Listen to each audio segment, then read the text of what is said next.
यह किसके लिए है? वे जो अपनी बुरी आदतों से छुटकारा पाना चाहते हैं, वे जो किसी अच्छी आदत को अपनाना चाहते हैं, वे जो आदतों के महत्व के बारे में जानना चाहते हैं। हमारी आदतें 3 स्टेप्स में बनती हैं। इससे पहले हम देखें कि हमारी आदतें कैसे बनती है। आइए देखें कि हमारी आदतें क्यों बनती हैं। इसका आसान सा जवाब है कि हमारा दिमाग थोड़ा आलसी सा होता है। वो हमेशा अपनी एनर्जी और समय बचाना चाहता है, इसलिए किसी काम को बार बार करने पर हमें उसकी आदत पड़ जाती है और हम उस काम को आसानी से कम समय में कर पाते हैं। एक रिसर्च में ये बात सामने आई कि हम एक दिन में जो भी काम करते हैं उसका 40% काम करने की हमें आदत रहती है। इससे हमारा बहुत सारा समय और एनर्जी बच जाता है, जिससे हमारे दिमाग को आराम मिलता है। अब आइए देखें कि आदतें कैसे बनती हैं। आदतें 3 स्टेप्स में बनती है: क्यों, रूटीन और रिवॉर्ड। क्यों वो बाहरी चीजें होती हैं जो हमें किसी काम को करने पर मजबूर करती है, जैसे कि आप अपना निकला हुआ पेट देखते हैं जो आपको मजबूर करता है कि आप उसे अंदर करने के लिए कुछ करें। रूटीन वो काम होते हैं जो हम करते हैं, जैसे जब आपने अपना निकला हुआ पेट देखा तो आपने अपना खाना कम कर दिया या कसरत करने चले गए। रिवॉर्ड हर काम के अपने नतीजे होते हैं, जैसे जब आपने कम खाना शुरू कर दिया तो आपका पेट थोड़ा थोड़ा करके अंदर जाने लगा। आदत बनाने में सबसे बड़ा भाग रिवॉर्ड का होता है। जब भी आपको किसी काम के लिए मनचाहा रिवॉर्ड मिलता है तो आप उस काम को बार बार करने लगते हैं। जैसे जब सिगरेट पीने पर आपकी बेचैनी कम हो गई, आपको अच्छा लगने लगा तो आप बार बार सिगरेट पीने लगते हैं और इस तरह से ये आपकी आदत बन जाती है। अब आइए देखें कि आदतों को छोड़ना इतना मुश्किल क्यों है। ऐसा इसलिए है क्योंकि आदतें बनाने का काम हमारे दिमाग का एक खास हिस्सा करता है। इस हिस्से का नाम है बासल गैंग्लिया। दिमाग के दूसरे हिस्से के प्रभाव से आजाद होता है। इसका मतलब ये है कि अगर बासल गैंग्लिया को छोड़कर आपका पूरा दिमाग खराब हो जाए तो भी ये आराम से काम कर सकता है। इसके पूरी तरह से आजाद होने की वजह से ही आप इस पर जल्दी काबू नहीं पा सकते। हालांकि इस पर दूसरे तरीकों से काबू पाना संभव है। रिवॉर्ड न मिलने पर हमें उस रिवॉर्ड की तलब होने लगती है। जब रूटीन के बाद हमें रिवॉर्ड मिलता है तो हमें खुशी होती है, लेकिन जब हम अपनी आदतों को छोड़ देते हैं तो हमें रिवॉर्ड नहीं मिलता और हमारे दिमाग को उस रिवॉर्ड की तलब होने लगती है, जिसकी वजह से हमें फिर से अपनी इस आदत को दोहराने का मन करने लगता है। अगर आपको सिगरेट पीने की आदत हो और आप एक दिन फैसला करें कि आप सिगरेट पीना छोड़ देंगे तो आप ये महसूस करेंगे कि सिगरेट न पीने पर आपको उसकी तलब होने लगती है। ऐसा इसलिए है क्योंकि सिगरेट पीने पर आपकी बेचैनी कम हो जाती है या फिर आपको अच्छा लगता है। अब क्योंकि आपको वो रिवॉर्ड नहीं मिल रहा है, इसलिए आपका दिमाग आपसे वो काम करवाना चाहता है। जानवरों पर किए गए एक रिसर्च में ये बात सामने आई कि रिवॉर्ड मिलने से पहले ही हमारा दिमाग रिवॉर्ड के बारे में सोचने लगता है और रिवॉर्ड न मिलने पर हमारी बेचैनी बढ़ जाती है या हमें गुस्सा आने लगता है। ये बात अच्छी और बुरी दोनों ही आदतों पर लागू होती है। मान लीजिए आपको खाना खाने के बाद फ्लॉस करने की आदत है। अगर आप एक बार फ्लॉस ना करें तो आपको बार बार लगेगा कि आपके दांतों में कुछ फंसा हुआ है और आपको फ्लॉस करने का मन करेगा। बड़ी बड़ी कंपनियां आपके इन्हीं आदतों का फायदा उठाती हुए कुछ ऐसे प्रोडक्ट बनाती है जिनसे आपको रिवॉर्ड मिलता है और फिर आप उस प्रोडक्ट को अपनी आदत बना लेते हैं। जैसे फेसबुक पर ज्यादा लाइक्स मिलने पर आपको खुशी होती है। धीरे धीरे आपको फेसबुक की आदत पड़ जाती है। आप अपनी आदतों को बदल सकते हैं। जैसा कि पहले ही बताया गया है कि किसी भी आदत को छोड़ना इतना मुश्किल नहीं इसलिए होता है क्योंकि हमारे दिमाग को उस आदत में मिलने वाले रिवॉर्ड की तलब होने लगती है। इसलिए किसी बुरी आदत से छुटकारा पाने का आसान सा तरीका है कि आप अपनी उस तलब को किसी दूसरी तरह से शांत करें।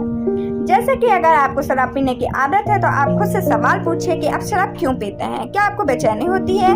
क्या आप अपने तनाव को कम करने के लिए शराब पीते हैं? क्या आपको ब्रेकअप हुआ है? क्या आपको कोई चीज परेशान कर रही है? आपको जिस भी वजह से शराब की जरूरत महसूस हो रही हो, आप बस उस वजह को शांत करने का कोई दूसरा तरीका ढूंढ लीजिए। जैसे अगर आपको कोई चीज परेशान कर रही है तो आप अपने किसी अच्छे दोस्त से बातें कीजिए, इससे आपकी उलझन कम हो जाएगी और आपको शराब की तलब नहीं होगी। धीरे धीरे आप देखेंगे कि आप इस आदत से छुटकारा पा रहे हैं। लेकिन कभी कभी ऐसा भी होता है कि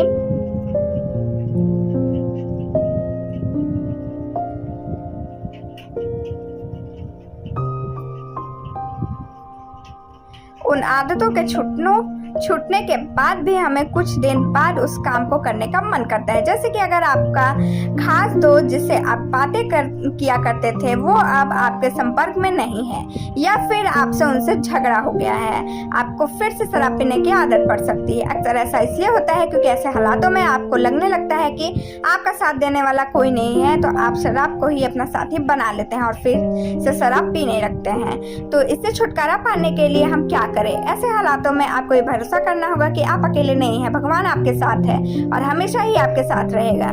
अगर आप धार्मिक बन जाएं, ध्यान करें और भगवान पर भरोसा करें, तो आपको हर हालात से लड़ने की ताकत मिलेगी। आप अपनी आदतों को धीरे धीरे करके बदलें। आप अपनी आदतों को तुरंत नहीं बदल सकते। अगर आप कोशिश भी करते हैं तो आदत न बदल पाने पर आप हारा हुआ महसूस करेंगे और जल्द ही हार जाएंगे। इसलिए ज़रूरी है कि आप अपनी आदतों को थोड़ा थोड़ा करके बदलें। जब Paul O'Neill Alcoa aluminium company के सीईओ बने तो उन्होंने अपने कर्मचारियों से कहा कि वो पहले इंडस्ट्री की साफ सफाई पर ध्यान दें और सबके लिए एक सुरक्षित माहौल तैयार करें। अल्कोआ कंपनी पहले से ही नुकसान में चल रही थी। ऐसे में जब पॉल नए सीईओ बने तो सबको लगा कि वे कंपनी को फायदे की तरफ ले जाने के बारे में सोचेंगे, लेकिन उन्होंने सारी बातों को बगल में रखकर पहले सुरक्षित वातावरण पर ध्यान दिया। इससे इन्वेस्टर्स थोड़े नाराज हुए। सबको लगा कि अब अल्का कंपनी पूरी तरह से डूब जाएगी, लेकिन ऐसा नहीं हुआ। अल्कोआ ने अगले ही साल 5 गुना ज्यादा फायदे कमाया। ऐसा इसलिए हुआ क्योंकि आदतें सुधरने की वजह से वहां के लोगों की सोच भी सुधारी। अब वहां के मैनेजर्स और कर्मचारी कुछ ऐसे उपाय के बारे में सोचने लगे जिससे वे एक सेफ तरीके से एल्युमिनियम की चीजें बना सके। इसका फायदा ये हुआ कि कंपनी धीरे धीरे फायदे की तरफ बढ़ने लगी।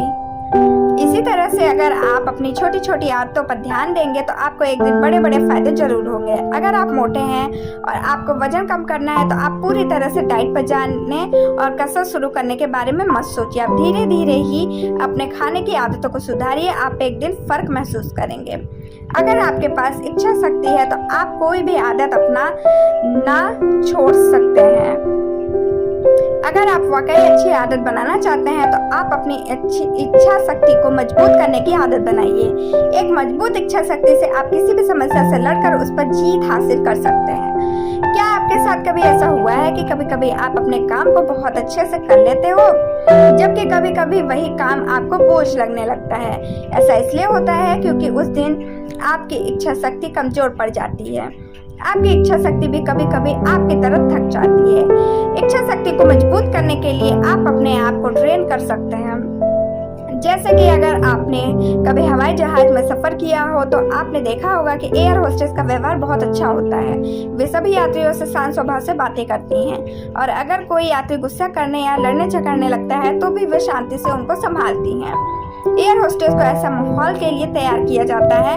उन्हें ट्रेनिंग दी जाती है कि अगर ऐसे हालात आए तो उन्हें क्या करना चाहिए। इसी तरह आप भी अपने आप को हर माहौल के लिए तैयार करके अपनी इच्छा शक्ति को मजबूत कर सकते हैं। एक और रिसर्च में ये बात सामने आई कि अगर आप कोई काम अपनी मर्जी से करें तो आप उस काम को अच्छे से कर पाते हैं। जैसे कि आप जब कहानियाँ पढ़ते हैं तो आपको अच्छा लगता है और आप उससे अच्छे से पढ़ भी पाते हैं। लेकिन अगर आप अपने जॉब के किसी असाइनमेंट के लिए कोई आर्टिकल पढ़ते हैं तो आप बोर हो जाते हैं। इसलिए आप प्रेशर में आकर कोई भी काम मत करिए, इससे आपकी इच्छा शक्ति कमजोर पड़ सकती है। कंपनियां आपके आदतों का फायदा उठाती है। आज आप देख रहे होंगे कि मार्केट में नए नए प्रोडक्ट्स आ रहे हैं। हर प्रोडक्ट की आपको कहीं ना कहीं जरूरत पड़ती है। कुछ आपको सुविधा देते हैं तो कुछ आपकी असुविधा दूर करते हैं। कंपनियां हमेशा से ही आपकी आदतों और जरूरतों को समझकर प्रोडक्ट बनाती है। वे आपके व्यवहार और जरूरतों को जानने के लिए आंकड़ों का इस्तेमाल करती है और उसी के हिसाब से प्रोडक्ट बनाती है। आइए इसे एक उदाहरण से समझें। टारगेट एक अमेरिकन रिटेलर है जो हर साल लाखों ग्राहकों को सर्विस देकर आंकड़े तैयार करती है। धीरे धीरे उनके आंकड़े और जानकारियां इतने ज़्यादा हो गई कि वे किसी भी महिला को देखकर बता देते थे कि वह माँ बनने वाली है। एक बार टारगेट के एक मैनेजर को पता चल गया कि एक टीन एज लड़की माँ बनने वाली है। उसने अब तक अपने परिवार वालों को यह बात नहीं बताई थी। तो टारगेट ने उस लड़की के घर बच्चों की देखभाल करने वाले सामानों के कूपन भेजे। लड़की के पिता इस पर गुस्सा हो गए और लोकल टारगेट मैनेजर के पास जाकर उसे डांटने लगे। लेकिन जब उन्हें असलियत का पता चला तो उन्होंने मैनेजर से माफी मांगी। धीरे धीरे टारगेट के आंकड़ों से ये बात सामने आई कि लोगों को ये पसंद नहीं कि कोई उनकी जासूसी करे। तो अब टारगेट लोगों को बहुत सारी चीजों के बीच में उनके काम की चीज रखकर दिखने लगा। कंपनियां आपकी आदतों का काफ़ी हद तक इस्तेमाल करती है। जैसे अगर कोई एक नया गाना निकलता है तो वे उसे 2 हिट गानों के बीच में बार बार बजाते रहते हैं, जिससे वो गाना भी हिट हो जाता है। उन्हें पता होता है कि ऐसा करने से लोगों का ध्यान उस गाने पर जरूर जाएगा। नए मूवमेंट की शुरुआत नई आदतों से होती है। 1995 में अमेरिका में पुलिस अधिकारियों ने एक नेग्रो महिला रोसा पार्क्स को बंद कर दिया। उन्होंने ऐसा इसलिए किया क्योंकि उसने अपनी सीट एक गोरे आदमी को देने से मना कर दिया था। इस बात पर नेग्रो भड़क गए और उन्होंने सभी बसों का बहिष्कार करना शुरू कर दिया। हुआ यूं कि रोसा पार्क्स ने अल्बामा में एक गोरे आदमी को अपनी सीट देने से मना कर दिया। इस पर पुलिस ने उसे गिरफ्तार कर लिया। हालांकि ऐसा पहली बार नहीं हुआ था जब किसी निग्रो को इस तरह से गिरफ्तार किया गया हो, लेकिन रोसा पार्क्स की जान पहचान बहुत दूर तक थी। रोसा पार्क्स बहुत सारे सोशल क्लब की मेंबर थी और उनके बहुत सारे दोस्त थे। उसकी पहचान हर तरफ से लोगों से थी, जिसकी वजह से उसे बहुत जल्द बेल मिल गई। जैसे ही वो जेल से बाहर निकली, हर जगह उसके दोस्तों और रिश्तेदारों ने बसों का बहिष्कार करना शुरू कर दिया। अंत में सभी ऑफिसर से शहर में शांति बनाने के लिए बहुत से कदम उठाए। हर जगह बहिष्कार की वजह से शहर में अशांति फैल गई थी। फिर मार्टिन लूथर किंग ने अपने स्पीच में लोगों को शांतिपूर्वक अपनी बातों को रखने की सलाह दी। फिर लोगों ने चर्च में जाकर और मीटिंग्स करके अपने अधिकारों की मांग की। इस तरह से अमेरिका के लोगों में एक नई आदत बनी। वे लोग अब अपनी बातों को शांतिपूर्वक चर्च में मीटिंग्स बुलाकर लोगों के सामने रखने लगे। इस नई आदत ने समाज का चेहरा बदल दिया। आदतें आपके लिए खतरनाक भी साबित हो सकती हैं। हम में से कुछ लोगों की आदतें हमारे लिए बहुत खतरनाक साबित हो सकती है, इसलिए जरूरी है कि हम उन आदतों को पहचानें और बदलने की कोशिश करें। आदतें किस तरह से खतरनाक साबित हो सकती है, ये हम दिए गए 2 उदाहरणों से समझ सकते हैं। 2008 में ब्रेन थॉमस नाम के एक शख्स ने अपनी पत्नी की चाकू से हत्या कर दी। ब्रेन को नींद में चलने की और नींद में ही दूसरे काम करने की आदत थी। ब्रेन ने सपने में देखा कि कोई चोर उसकी पत्नी को मार रहा है, इसलिए ब्रेन ने चाकू उठाकर उस चोर को मारना शुरू कर दिया। ये सभी काम में वो अपने सपने में कर रहा था, लेकिन असल में वो अपनी ही पत्नी को मार रहा था। अब आइए दूसरे उदाहरण पर नजर डालें।